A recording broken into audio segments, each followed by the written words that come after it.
Now, I wonder, what I show younger kids is, what if you could just take a pen and draw on that glass? And you held yourself stationary and you put the pen up to the glass of the case. And then you could take it off. There was a piece of invisible paper there. You would have the alligator.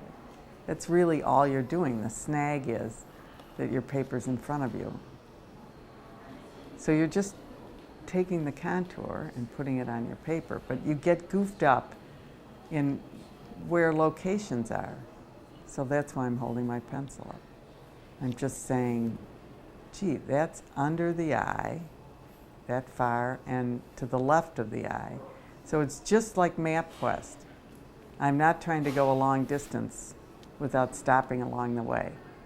So I go to this town, then I go to that town, so it's always going back home and then venturing out. And then I go back home and then I venture out and I leave all this is a technical fact that's sort of interesting. I leave all this battle there when I put the color on and it all disappears. You don't remember the pain of the thing. Because once you start painting over this, people, oh, I have to erase all those. No, you don't have to erase a thing. Just leave it all there, and the watercolor eats it up. But I revise and I revise and I revise, and then a moment it clicks. You know, like here I'm crawling. I'm moving from one area to the next, and then I'll jump up and make sure the one area I'm in relates correctly to the other areas. You know, it's a parallel system to writing, sports, everything.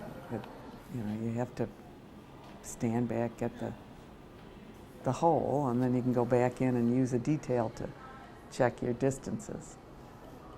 And then you fall into this zone when you're doing it, which at school, for instance, we all teach 3 days in a row because they want you to have 4 days in a row. It's hard to work one day, then not for 3 days, and then again. It's the consistency of the zone that gets you the good drawing. So when I'm doing the big draw tomorrow, of course, today I'm down there drawing so that my hand will be loose and I'll be and I think that's hardest on most people. It looks so magical, but that's because I'm doing it all the time. And there are such things as erasers. I mean, you know, I wish life was so easy. Just take an eraser, cross out that month. That was a very bad month. Go right on to the next, you know. Oh, I never said that. Never said that. It's gone. So that part of the process. But you can tell from the amount of horizontals and verticals how many times I check something. I tell the students 10, but I'm lying. I don't know how many. However many it takes. So here I am erasing.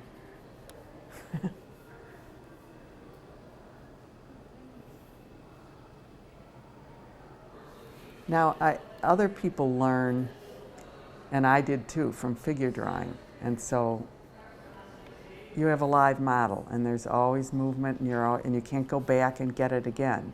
So part of my system comes from the fact that I taught myself at the Field Museum, where I had stationary subjects that I could come back to day after day. So I had the luxury of knowing I had whatever amount of time I needed to get something right. And that changes your thinking. And then the odd thing is now when I go to the zoo, I get it quickly because I got to get it quickly. But I'm not sure if I'd just gone to the zoo for 10 years, I would ever have gotten it. I needed to sort of build a system. See here, I'm just crawling across his pattern, going from one to the next, counting, you know, trying to remember. Ooh, no close-up of the pegster. Yeah. But people talk about my line a lot, like, oh, I want my line to feel fresh like that. And I'm like, well, it will if you know where you're going.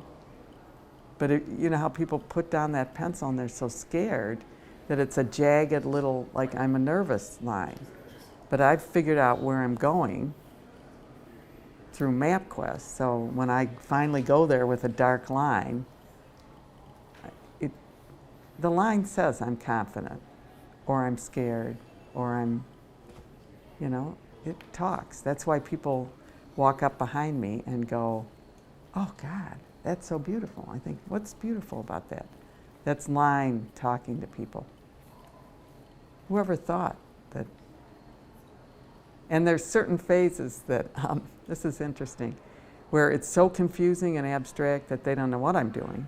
And then the subject starts to emerge and they're like really taken. They think it's like magic. What is it? I've just done it like an engineer. See, here, crawling, boom, boom, boom. Crazy person. But, too much pressure is put on the creative side that we deny the calculated part of it. I mean, and I go to sports there, the first guy who dunked already knew, he could dribble, he knew all the basics, and then he thought, well, how about just putting it in there? I feel like if you can stand on, the whole process is so psychological that if you can stand on a firm foundation and fool yourself into thinking you're doing some magical thing, then maybe magic will happen.